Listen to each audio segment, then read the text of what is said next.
여러분, 우리는 무엇을 하든지 태도가 굉장히 중요합니다. 우리 학생들 보면요, 수업의 태도, 공부하는 태도를 딱 보면 저 아이 공부 잘하겠구나, 우리가 그것을 알 수가 있어요. 정말 공부 잘하는 아이들은요, 태도가 얼마나 좋은지 몰라요. 그런데 이렇게 태도가 좋으면 나중에 이제 시험을 치면 결과도 좋아요.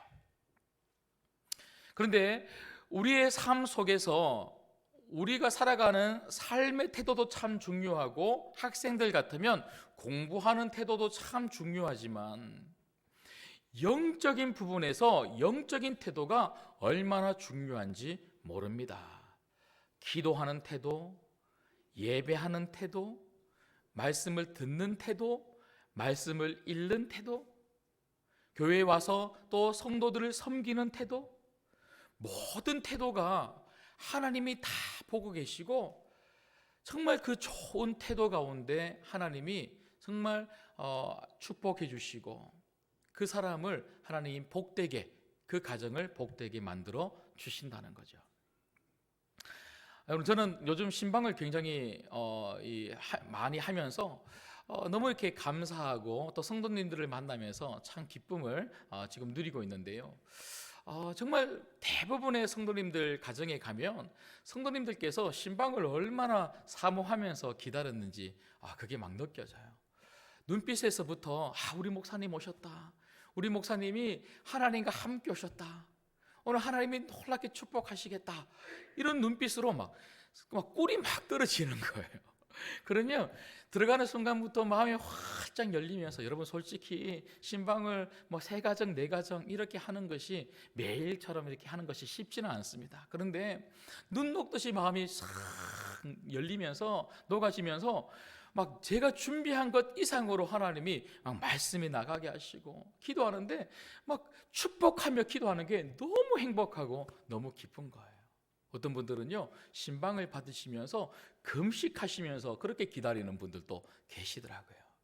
여러분, 목사만 보는 것 같지만 이 모든 태도를 하나님이 다 보고 계시는 줄 믿습니다. 특별히 말씀을 듣는 태도가 너무너무 중요한 거죠. 여러분, 지난주 저희가 씨 뿌리는 비유를 통하여 우리가 말씀을 들었는데, 그 씨 뿌리는 비유를 통해서 예수님이 하고 싶은 말씀 중에 중요한 것 중에 한 가지가 뭐냐면, 성도의 말씀에 듣는 태도가 좋아야 한다는 거예요. 옥토밭과 같은 마음, 좋은 밭은 어떤 것이냐면 말씀을 듣는 태도가 좋다는 거죠. 여러분, 그러고 보니까 말씀을 듣는 태도가 좋았던 교회를 성경에 보면 칭찬을 하고 있는 부분이 나오는데, 그곳은 어디냐면요, 사도행전 17장에 보시면 바울이 베레아라고 하는 곳에 가서 말씀을 전했는데요, 물론 다른 곳에서도 말씀을 전할 때에 많은 사람들이 말씀을 받고 은혜를 받고 예수를 믿어서 교회가 생기기도 했지만, 특별히 베레아라는 곳에 가서 말씀을 전했을 때에 성경은 그들에 대해서 이렇게 기록하고 있습니다. 17장 11절 말씀에 보시면 같이 한번 읽어볼까요? 시작. 베레아에 있는 사람들은 데살로니가에 있는 사람들보다 더 너그러워서 간절한 마음으로 말씀을 받고 이것이 그러한가 하여 날마다 성경을 상고함으로. 여러분, 이런 베레아와 같은 사람들이 여러분 되시기를 주님의 이름으로 축복합니다.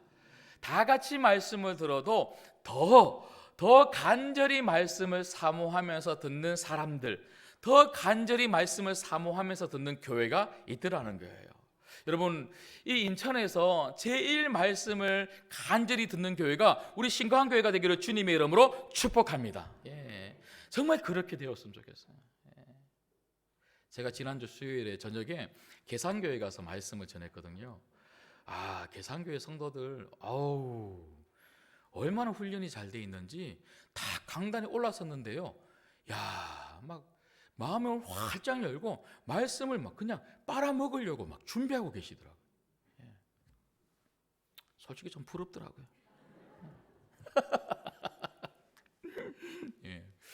정말 우리 교회가 정말 그렇게 됐으면 좋겠습니다.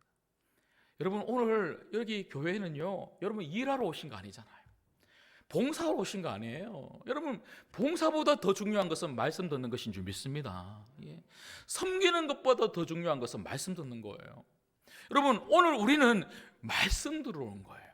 예배의 핵심은 뭐라 해도 말씀입니다. 말씀.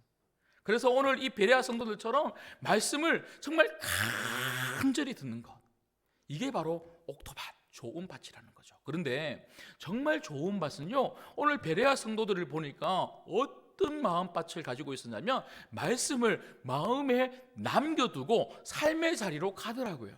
그래서 오늘 말씀해 보니까 매일처럼 바울로부터 들었던 그 말씀을 뭐 했다고요? 매일매일마다 상고 깊이 있게 묵상하고 또 올렸다는 거예요. 여러분, 저는 여러분들에게 한 가지 질문을 드리고 싶습니다. 지난 한 주간, 지난 주일날 제가 씨 뿌리는 비유를 통해서 옥토밭과 같은 마음, 좋은 밭에 대해서 여러분들에게 말씀을 전해드렸습니다. 그때 우리가 아멘으로 받았고요, 은혜로 받았어요. 그렇다면 한 주간 동안 그 주일의 말씀을 얼마나 많이 여러분들이 생각하면서 그 말씀대로 살아오셨습니까? 여러분, 우리가 주일날만 말씀을 듣고 아멘하고 일상의 삶 속에서 그 말씀을 한 번도 생각하지 못하고 그 말씀대로 살아가지 못하고 또 이 주일날 왔다면 우리는 말씀의 열매 없는 삶을 살다가 이 자리로 오신 거예요. 여러분, 정말 말씀의 열매는 다른 게 아닙니다. 간절히 말씀을 듣는 것. 오늘 하나님이 내게 말씀하신다. 이 말씀 내가 내 삶 속에서 실천하리라, 순종하리라, 살아가리라. 그런 간절한 마음으로 마음을 활짝 열고 말씀을 받으면요, 말씀이 얼마나 은혜가 되는지 몰라요. 그리고 그 은혜가 되는 그 말씀을 가지고 내 삶 속에 가서 매일마다 한번 떠올려 보는 거예요. 혹시라도 잘 기억이 안 나면 홈페이지에 가서 한 번 더 들어보는 거예요. 한 번 더 들어도 잘 모르겠으면 두 번 들어보는 거예요. 자꾸 말씀 또 들어보고 필기도 해보고 필기한 거 살펴보기도 하고, 그래서 그 말씀을 가지고 내 삶 속에 살아보면 그 말씀의 삶이 우리에게 30배, 60배, 100배의 말씀의 열매, 귀한 영적인 열매를 나와 우리 가정 가운데 주렁주렁 하나님이 주실 줄 믿습니다. 그런 모든 성도님들 되시기를 주님의 이름으로 축복합니다. 근데 여러분, 지난주에 저희가 이 씨 뿌리는 비유를 통해서 좋은 마음밭에 대해서 저희가 살펴보았는데요. 그런데 예수님은 왜 이러한 비유로 말씀을 전하고 계실까? 4장 안에는요, 예수님께서 하셨던 4가지 비유가 있습니다. 예수님은 이 4가지 비유를 통해서 도대체 이 말씀을 읽는 우리들에게 무엇을 말씀하고 싶어 하실까요? 여러분, 지난주 저희가 읽었던 말씀 중에 11절 말씀을 한번 보시면요, 이르시되 하나님 나라의 비밀을 너희에게는 주었으나 외인에게는 모든 것을 비유로 하나니. 그러니까 지난주 씨 뿌리는 비유의 그 핵심은 왜 예수님은 이 말씀을 우리들에게 전해주고 있냐면 바로 하나님 나라에 대해서 설명하려고 비유로 말씀을 시작하셨다는 거예요. 여러분, 그렇다면 하나님 나라는 뭡니까? 우리는 하나님 나라가 임한다, 이런 표현을 굉장히 많이 쓰는데요, 도대체 예수님은 지난주 말씀을 통해서 하나님 나라가 어떻게 임하는 나라라고 우리들에게 설명하고 계셨을까요? 여러분, 누가복음 17장을 한번 보시겠습니까? 누가복음 17장 20절 21절 말씀을 보시면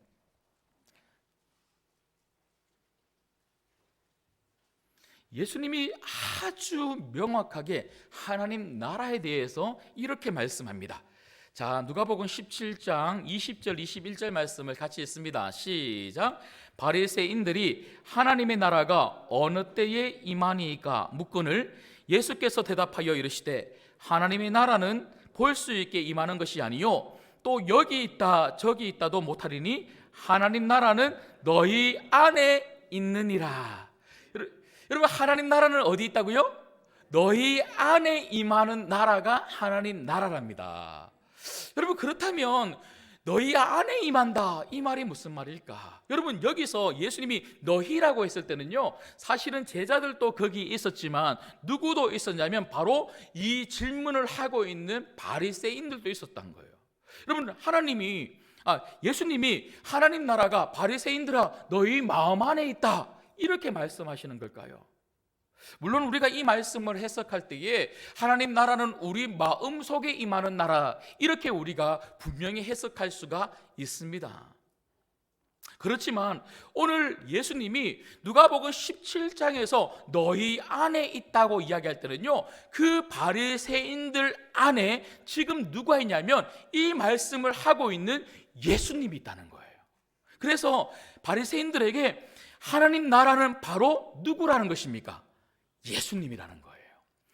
예수님이 임하는 나라, 예수님이 다스리는 나라, 그 나라가 하나님 나라인 줄 믿습니다.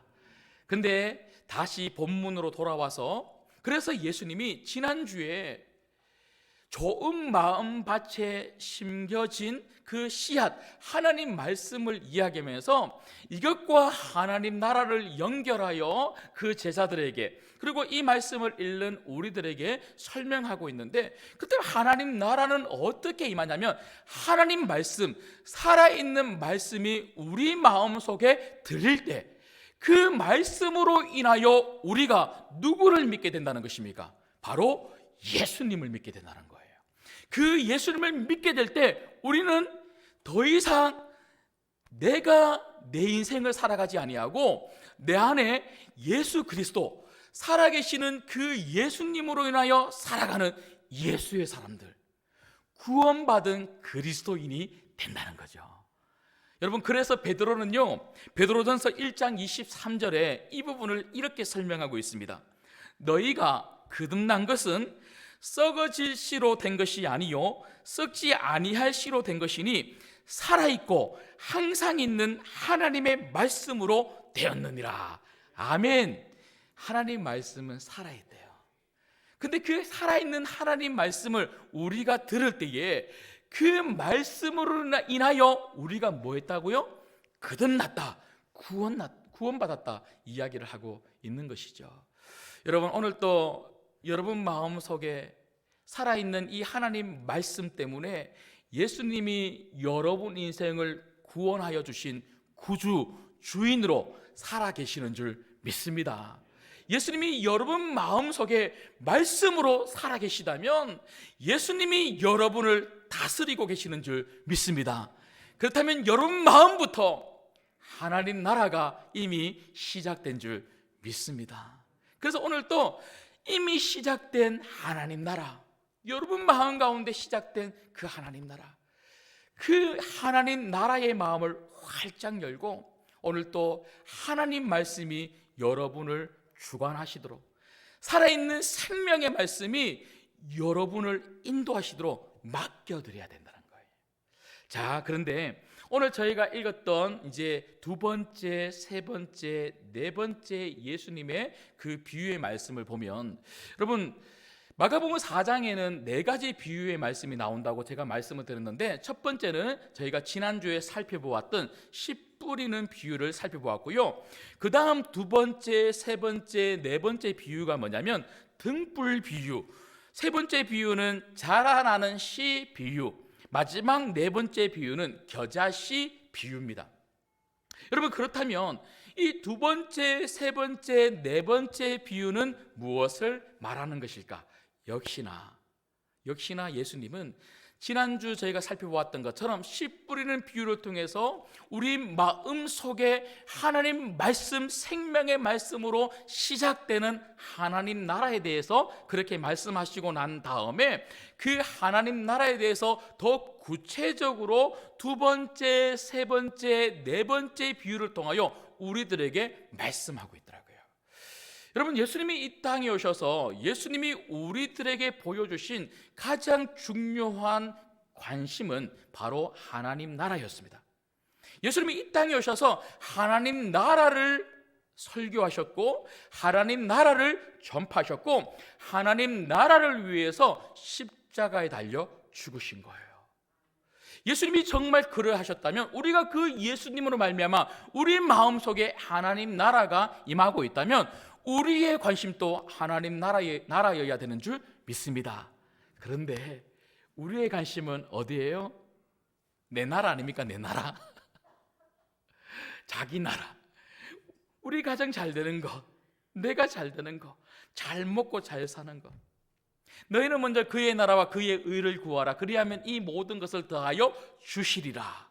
분명히 이 우선순위를 이야기하고 있는데, 우리는 여기 이 모든 것을 더하여 주시리라, 이 말씀만 붙잡는 거예요. 전제가 뭐예요? 하나님 나라를 위해서 살라는 거예요. 하나님 나라에 먼저 관심을 보이면, 이 하나님 나라 먼저 붙들고 살면 이 다음 먹고 사는 문제는 우리 하나님이 책임지신다.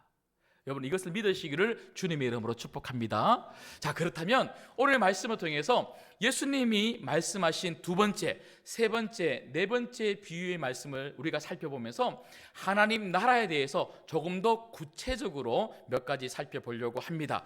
예수님이 오늘 비유의 말씀을 통하여 우리에게 전하고 계시는 하나님 나라는 무엇입니까? 첫 번째는요, 성도는 삶으로 하나님 나라를 드러내야 한다는 것입니다. 다시요. 성도는 삶으로 하나님 나라를 드러내야 합니다. 여러분, 오늘 등불 비유의 말씀을 한번 보시죠. 자, 21절 22절 말씀을 같이 읽겠습니다. 시작. 또 그들에게 이르시되 사람이 등불을 가져오는 것은 말 아래나 평상 아래에 두려 함이냐 등경 위에 두려 함이 아니냐. 드러내려 하지 않고는 숨긴 것이 없고 나타내려 하지 않고는 감추인 것이 없느니라. 아멘. 여러분, 우리가 불을 밝히는 거잖아요. 불을 밝히는 이유가 뭡니까? 어두운 곳을 밝히려고요. 어두운 곳을 밝히려고 하는데 침대 밑에 그 등불을 감추어 두면 되겠습니까? 절대로 그렇게 하면 안 된다는 거죠. 그리고 그렇게 할 수가 없다는 거죠. 등불은 중앙에 있어야 되고 조금 높은 곳에 있어서 어두운 곳을 구석구석 밝힐 수 있어야 된다는 거죠. 여러분, 우리가 그런 삶을 살아야 한다는 것입니다. 우리 안에 임한 하나님 나라, 여러분, 여기 나오는 등불, 빛은 누구를 이야기하는 것입니까? 바로 빛 대신 예수 그리스도입니다. 우리는 예수님 때문에 우리 안에 있는 더럽고 악한 마음이 예수 그리스도로 말미암아 깨끗해진 줄 믿습니다. 우리는 깨끗해진 거예요. 그래서 우리 안에 살아계시는 예수님 때문에 우리의 마음은 밝아진 거예요. 그래서 이 밝아진 우리 마음, 우리의 삶을 통해서 우리는 빛, 그 예수님을 드러낼 수 있어야 한다는 거죠. 우리 안에 정말 예수님이 살아계시고 그분이 빛이시라면 우리가 감출 수도 없고 감추어도 안 된다는 것입니다. 여러분 잘 알고 계시는 초대 문화부 장관이죠. 이어령 교수님, 얼마 전에 소천하셨는데요. 그분의 따님이 목사님이시죠. 그래서 이 노년의 삶에 예수님 잘 믿고 그렇게 돌아가신 걸로 우리가 잘 알고 있는데, 이분께서 한 컨퍼런스에 가서 이 기독교 신앙과 관련해서 그 강의를 한 적이 있었습니다. 그래서 그 강의를 모아서 만든 책이 먹다, 듣다, 걷다라고 하는 그런 책이 있습니다. 이 책의 핵심은 뭐냐면요, 한국 교회가 지금 무엇을 해야 하는가, 교회는 지금 어느 방향으로 갈 것인가, 이런 부분에 대해서 목회자가 아닌 한 평신도 이어른 교수가 한번 깊이 있게 고민해보고 성찰한 내용이 이 책에 담겨져 있는데요, 제 개인적으로 굉장히 의미 있게 이 책을 읽었어요. 그분이 하신 말 중에 이런 말이 있더라고요. 하나님의 말씀을 듣는 것은 수동적이고 정적인 회기로 해서는 절대로 안 됩니다. 그러니까 하나님 말씀을 가만히 앉아서 들리면 들리고 안 들리면 안 들리고 이렇게 앉아서 말씀을 수동적으로 정적으로 들으면 안 된다는 거예요. 어떻게 들으라는 것입니까? 베레아 성도들처럼 간절히 오늘 이 말씀을 내가 먹어 삼키겠다, 스펀지처럼 빨아먹겠다, 이런 마음을 가지고 적극적으로 능동적으로 말씀을 들어야 된대요. 그러면서 이분이 하시는 말씀이, 우리가 제대로 하나님 말씀을 듣는다면 그 말씀이 우리 안에 들어와 하나가 되고 우리를 행동으로 이끌 것입니다. 멋진 말 아닙니까? 정말 하나님 말씀이 우리 마음 안에 들어와 그 말씀이 심겨진다면, 그 말씀의 은혜를 받았다면 그 말씀이 삶 속에서 삶으로 살도록 해주더라는 거예요. 말씀의 삶. 그런데 사실 이것도 참 은혜가 되는 말이었지만 저는 그 뒤에 말이 더 은혜가 됐어요. 그분이 뭐라고 말하냐면, 골방에 들어가 깊은 영적 경험 속에서 하나님께 간구하는 것이 길거리에서 변화를 외치는 것보다 더 효과적일 수 있음을 믿음의 위인들은 증명해 왔습니다. 여러분, 이게 무슨 말이냐면요, 여러분 세상에 한번 나가보세요. 많은 사람들이 이 세상을 변화시키자, 이 세상을 바꿔야 됩니다, 조직을 바꿔야 됩니다, 어떤 환경을 바꿔야 됩니다 하고 엄청 외쳐요. 지금 또 이제 조금 있으면 또 투표가 있지 않습니까? 그래서 많은 정치인들이 밖에서 막 외칩니다. 그리고 많은 분들이 이 세상을 바꿔보자고 데모하기도 합니다. 근데 여러분, 데모한다고 세상이 바뀝니까? 정치인들이 저렇게 외친다고 해서 세상이 바뀌어져 왔습니까? 그런데 이런 교수가 하는 말이 뭐냐면, 세상은 성도들이 바꾼다는 거예요.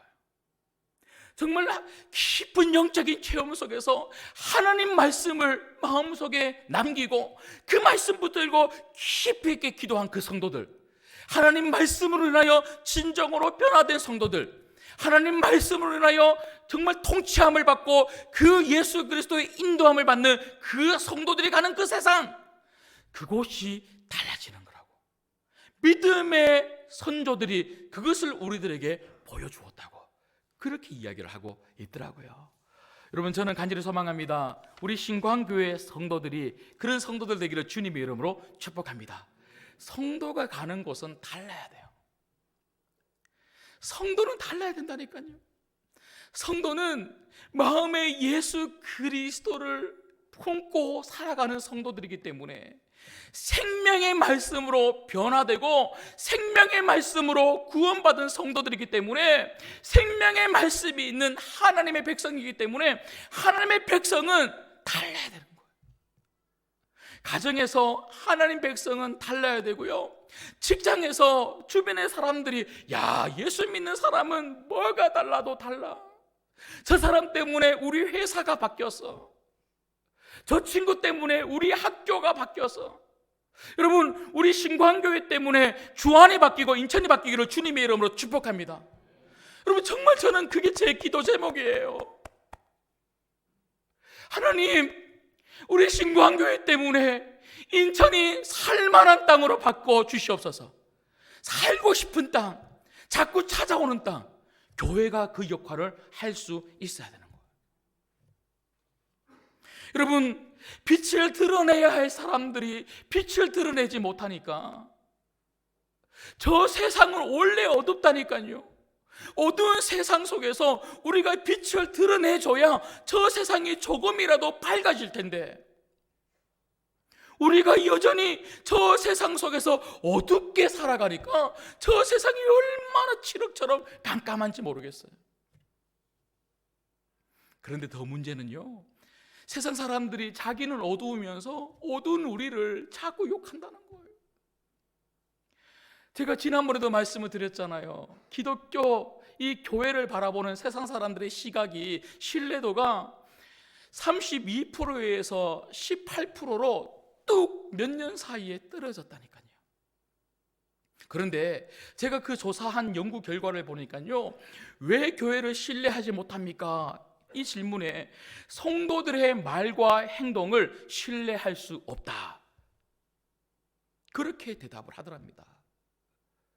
그래서 그 조사에 보면 이렇게 물어봤어요. 그렇다면 어떻게 하면 교회가 다시 신뢰를 회복할 수 있을까요? 하고 그렇게 물어봤더니 38.8%가 역시나 뭐라고 대답했냐면 교인과 교회 지도자들의 언행 일치.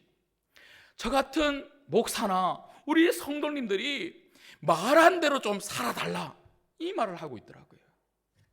여러분,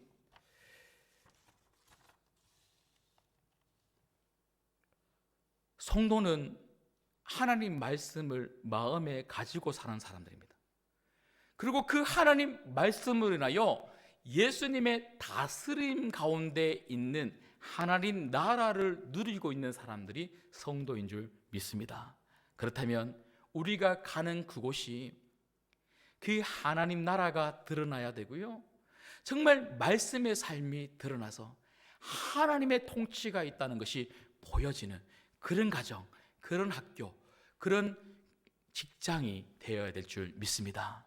우리가 그렇게 살아갈 때 이 세상이 달라지는 거죠. 여러분, 특별히 저는 우리의 삶으로도 하나님 나라를 드러내야 되고요, 우리의 삶으로도 우리 안에 계시는 예수님을 드러내야 되겠지만 우리 입술로 예수님을 자꾸 드러내야 한다는 것입니다. 성도는 자꾸 다른 말 하면 안 돼요. 성도는 자꾸 다른 말 하면 문제가 자꾸 생겨요. 성도는 오직 예수로 말하고 예수님을 전하고 예수님을 선포해야 될 줄 믿습니다. 이번 한 주간 또 여러분 다른 말 하지 마시고 예수님 한번 전해 보십시오. 여러분의 그 가정에 있는 이유는 예수님 전하라고 있는 거고요, 그 직장에 가고 그 학교에 가고 그 이웃을 이번 주간에 만나는 그 사람들은 예수님 전하라고 하나님이 만나게 하신 줄 믿습니다. 여러분, 저는 특별히 오늘 청소년 청년 주일인데요, 여러분 가정에 있는 자녀들에게 정말 예수님을 제대로 전할 수 있는 여러분이 되었으면 좋겠습니다. 여러분, 청소년 복음화율이 3%밖에 안 된대요. 청년들 20대 복음화율이 2%밖에 안 된대요. 정말 우리가 청소년 청년 살리지 않으면 다음 세대에 기약할 수 없어요. 정말 우리가 예수 그리스도가 우리 안에 살아 계시다고 하는 이 삶을 보여주어야 할 대상이 있다면 우리 자녀들, 그리고 복음을 전해야 될 가장 중요한 대상이 있다면 우리 자녀들인 줄 믿습니다. 자, 그런가 하면 두 번째로 오늘 말씀을 통해서 볼 수 있는 하나님 나라 무엇입니까? 하나님 나라는 하나님께서 이루어 가신다는 것입니다. 하나님 나라는 하나님께서 이루어 가십니다. 여러분, 자라나는 씨 비유 26절부터 예수님께서 말씀하고 계시는데요, 한번 보시죠. 자, 26절 27절 보시면 또 이르시되 하나님 나라는 사람이 씨를 땅에 뿌린 것 같으니 그가 밤낮 자고 깨고 하는 중에 씨가 나서 자라되 어떻게 그리 되는지를 알지 못하느니라. 여러분, 농부는 우리는 그저 씨를 뿌릴 뿐이죠. 열심히 씨를 뿌립니다. 그런데 그 씨가 어떻게 심겨서 어떻게 자라는지는요, 우리가 잘 알지 못해요. 왜냐하면 내가 자라게 하는 것도 아니고 내 힘으로 내가 노력한다고 자라지는 것도 아니기 때문에 그렇습니다. 누가 자라게 하실까요? 바로 하나님 아버지이십니다. 하나님 나라는 하나님 아버지께서 자라게 하시는 나라가 하나님 나라라는 것이죠. 여러분, 하나님은 지금도 우리가 뿌린 그 씨, 그 말씀의 씨앗이 사람들의 심령 가운데 계속해서 잘 자랄 수 있도록 일하고 계시는 줄 믿습니다. 우리는 잘 몰라요. 어디서 어떻게 그 하나님이 누구의 마음 가운데 일하고 계시는지 잘 몰라요. 그러나 분명한 것은 하나님이 자라게 하신다는 거예요. 여러분, 저는 어제 말씀을 1차적으로 원고를 완성하고 난 다음에 제가 2층 이 로비에 우리 신광교회 역사와 관련한 사진과 그 설명이 담긴 벽에 붙여져 있는 그 갤러리, 거기에 서서 제가 다시 한 번 더 그 사진 그리고 그 내용들을 꼼꼼하게 읽어보면서 얼마나 감사하고 은혜를 받았는지 모릅니다. 여러분 잘 아시는 것처럼 우리 신광교회가 1968년 11월 17일 날 거기 보면 몇몇 분들, 몇 가정이 모여서 함께 예배를 드리고 사진을 찍은 것이 있더라고요. 그런데 그 밑에 쭉 보니까요, 10년 단위로 68년도에 시작이 되었는데 70년대에 와서 1차 성전이 완공이 되고요, 80년대에 와서 2차 성전이 완공이 되고, 그리고 1995년 11월 19일 날 현재 지금의 모습을 가지고 있는 3차 성전을 완공하고 봉헌한 그 사진이 있더라고요. 그래서 지금 한번 보십시오. 지금 얼마나 많은 성도님들이 이런 코로나 중에서도 여전히 코로나가 끝나지 않았잖아요. 여전히 코로나가 계속되고 있지만 이렇게 많은 성도님들이, 그리고 교회 학교에 가보면 여전히 많은 아이들이 지금 함께 예배드리고 있습니다. 여러분, 이 모든 일을 우리의 노력으로 이룬 것일까요? 이렇게 되어진 모든 것을 우리가 어떻게 이렇게 되었는지 다 알고 있습니까? 아닙니다.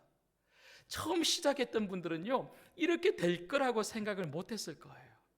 우리 역시도 그 시간을 보내오면서 이렇게 될 거라고 아무도 생각을 못했을 것입니다. 여러분, 이 모든 은혜는 하나님이 주신 축복인 줄 믿습니다. 하나님이 키우신 거예요. 하나님이 자라게 하신 거예요. 우리 신광교회를 자라게 하셨을 뿐만 아니라 여러분이 뿌린 그 복음, 그 말씀의 씨앗을 어느 누군가의 마음 가운데 자라게 하셨다가 우리 교회로 오게 만들어 주신 그 하나님의 은혜, 그 하나님의 은혜에 감사할 수 있는 여러분 되시기를 주님의 이름으로 축복합니다. 우리 신광교회 안에는요, 그 누구도 내가 했지 하는 사람 아무도 없었으면 좋겠어요. 하나님의 일은 내가 하는 게 아닙니다. 그저 우리는 순종한 거예요. 그 열매는 하나님이 주신 거예요. 자랄 수 있도록 하나님이 다 키워주신 줄 믿습니다. 우리 교회가 하는 모든 사역도 무엇보다 영혼 구원, 하나님 말씀을 가지고 뿌리는 이 놀라운 사역도 하나님이 자라게 하신다는 것이죠. 마지막 세 번째는요, 하나님 나라와 관련하여 오늘 예수님은 세 번째 비유를 통해서 우리들에게 무엇을 말씀하고 있을까요? 세 번째는 하나님 나라는 반드시 확장되어 간다는 것입니다. 여러분, 오늘 말씀해 보시면 겨자씨 비유를 통해서 예수님은 하나님 나라에 대해서 한 번 더 이렇게 설명하시죠. 30절 31절 말씀해 보시면, 또 이르시되 우리가 하나님 나라를 어떻게 비교하며 또 무슨 비유로 나타낼까? 겨자씨 한 알과 같으니 땅에 심길 때에는 땅 위의 모든 씨보다 작은 것이로되, 32절 심긴 후에는 자라서 모든 풀보다 커지며 큰 가지를 내나니 공중의 새들이 그 그늘에 깃들일 만큼 되느니라. 아멘. 여러분, 오늘 예수님은 하나님 나라를 설명을 하시면서 겨자씨라고 이야기합니다. 여러분, 겨자씨는 오늘 말씀처럼 가장 작은 것이라고 말씀하고 있죠. 성경에서 겨자씨를 이야기할 때는요, 아주 작다 이런 표현을 할 때 겨자씨 이야기를 합니다. 여러분, 하나님 나라는 이렇게 작게 시작한다는 거예요. 비록 작게 시작하지만 그 작은 것에서 머물러 있지 아니하고 반드시 어떻게 한다고요? 성장하고 크고 확장된다는 거예요. 하나님 나라의 확장성. 여러분, 그래서 사도행전에 보시면요, 사도행전 1장 8절에 보면 성령이 우리에게 임하면 어떤 일이 일어납니까? 예루살렘에서 온 유대와 그리고 사마리아와 땅끝까지 복음이 확장됨을 말씀하고 있습니다. 복음은 예루살렘 안에 머물러 있지 않다는 거예요. 하나님 말씀은 예루살렘 안에 머물러 있지 아니하고 땅끝까지 간다는 거예요. 그런가 하면 120명 마가의 다락방에서 시작한 그 초대교회, 예루살렘 교회였죠. 예루살렘 교회는 예루살렘 교회 안에만 머물러 있지 아니하고 복음이 확장되는 곳에 교회가 세워지면서 교회가 확장이 되고 교회가 개척이 되는 거예요. 여러분, 제가 앞서도 말씀을 드렸던 것처럼 우리 신광교회가 어떤 교회였습니까? 겨자씨만큼 작은 교회였어요. 우리가 뭐 수백 명, 수천 명 모여서 이렇게 좋은 건물을 지어놓고 그렇게 시작한 교회가 아니지 않습니까? 68년도에 정말 힘들 때에, 정말 어려울 때에 그래도 몇몇 분들이 함께 모여서 마음을 모아서 같이 예배하면서 시작한 그 겨자씨와 같은 작은 교회. 그런데 지금은 어떻게 되었습니까? 파송 선교사가 4명이고 협력 선교사님이 4분이시고 18개의 미자립 교회와 각 기관을 지금 후원하고 있는 너무나 아름답고 축복된 교회로 하나님이 이렇게 자라게 하시고 성장시켜 주신 줄 믿습니다. 하나님 나라 겨자씨처럼 시작했지만 그때는 우리 몰랐다니까요. 이렇게 커질 것이라고. 우리는 그저 순종하면서 말씀대로 살았고 말씀을 뿌리면서 전도하고 하나님 나라를 펼치면서 오직 예수로 달려와 봤더니 하나님이 이렇게 좋은 교회로 이루어 주신 거예요. 저는 어제 이청에서 제가 그 사진 하나하나를 보면서 얼마나 마음에 감동이 되고 그리고 얼마나 기대가 되는지요. 하나님 나라는 내가 노력해서 세우는 나라가 아니구나. 하나님 나라는 우리 성도들이 아둥바둥 이루어야지 뭔가 해내야지 한다고 이루어지는 나라가 아니구나. 하나님이 이루시는 나라구나. 그리고 우리는 그저 하나님 말씀에 순종하고 그리스도인으로 내 삶 속에서 살아가고 내 안에 있는 예수 그리스도, 그분 너무너무 좋아서 사랑해서 그 예수님 말씀대로 살아가고 그 예수님을 전하지 않으면 안 되는 그런 뜨거운 열정을 가지고 예수님 믿으세요, 예수님 믿으세요, 이렇게 복음을 전하면서 살아가면 언젠가는 하나님이 50년 넘는 세월 동안 우리 신광교회에 이렇게 많은 하나님 나라를 경험하고 있는 성도들을 불러 모아서 하나님 나라를 기다리면서 함께 예배할 수 있도록 만들어주신 것처럼 앞으로의 10년, 20년, 30년 분명히 하나님은 우리 교회를 통하여 하나님 나라를 펼쳐가시겠구나. 그 마음이 제 마음 가운데 너무 강하게 다가오는 거예요. 여러분, 우리 신광교회가 정말 앞으로의 50년도 그렇게 되기를 주님의 이름으로 축복합니다. 여러분, 지난 5주간 32명의 우리 성도님들께서 전도 훈련 학교를 하시고 이제 수료를 앞두고 다음 주에 전도 실습을 나가게 됩니다. 32명은 작은 숫자죠. 겨자씨죠. 그런데 저는 어제 말씀을 읽고 묵상하고 설교를 준비하면서 이 32명의 겨자씨를 통하여 하나님이 역사하시겠구나. 하나님이 분명히 겨자씨처럼 작게 시작하지만 이 겨자씨처럼 작게 시작하는 이 사람들을 통해서 복음을 전하고 예수님을 전하고 우리 신광교회를 그렇게 알리면 반드시 하나님이 열매를 맺게 해주셔서 우리 신광교회가 더욱더 은혜롭고 부흥하고 성장하는 교회로 만들어 주시겠구나. 이 마음이 제 안에 있는 거예요. 그러면서 한편으로는 오늘 말씀을 통해서 여러분들에게 부탁을 드리고 싶어요. 여러분들이 겨자씨가 되어주시기를 주님의 이름으로 부탁드립니다. 여러분, 성도는 겨자씨와 같죠. 우리가 얼마나 연약합니까? 내가 만나봐야 몇 명이나 만나겠어요. 그런데 그 겨자씨와 같은 우리를 통해서 하나님이 일하시겠대요. 겨자씨와 같은 우리들을 통해서 우리가 뿌리는 그 복음, 그 하나님 말씀으로 인해서 하나님이 정말 하나님 나라를 크게 확장시켜 가시고 정말 세워 가시고 나무처럼 만들어 주시겠다고 약속하고 있습니다. 이번 한 주간도 여러분 겨자씨처럼 여러분 가정으로 가시고요, 여러분 학교, 여러분 직장, 그리고 여러분 주변 이웃들을 만나셔서 복음을 전할 수 있기를 주님의 이름으로 부탁드립니다. 기도하겠습니다.